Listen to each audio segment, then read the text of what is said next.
بسم اللہ الرحمن الرحیم۔ آج کا سوال ہے کہ کیا فنائے مسجد کے اندر ہم بیع و شراء کر سکتے ہیں؟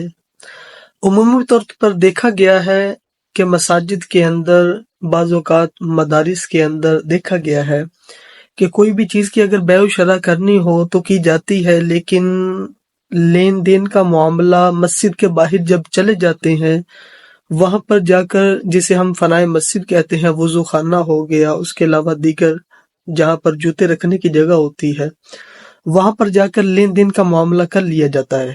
مطلب کہ فنائے مسجد کے اندر بھی کیا ہم بیع و شراء کر سکتے ہیں؟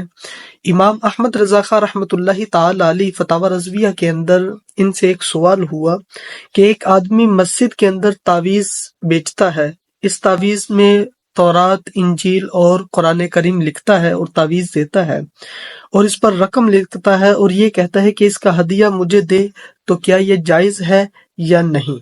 امام احمد رضا خاں رحمۃ اللہ تعالی علیہ نے جواب دیا، فرماتے ہیں عوض مالی پر تعویذ دینا یہ ایک بیع ہے، اور مسجد میں بیع و شراء ناجائز ہے، اور جو حجرہ ہوتا ہے وہ بھی فنائے مسجد کے اندر ہی داخل ہوتا ہے۔ مطلب کہ امام مسجد کا جو حجرہ ہے یہ فنائے مسجد ہی ہوتا ہے، اور فنائے مسجد کے لیے حکم مسجد ہی ہے۔ فتاوی عالمگیری کے اندر بھی یہی لکھا ہے۔ اللہ تبارک و تعالیٰ سے دعا ہے کہ اللہ تبارک و تعالیٰ ہم سب کو اس مسئلے پر عمل کرنے کی توفیق عطا فرمائے۔ آمین بجاہ النبی الکریم صلی اللہ علیہ وسلم۔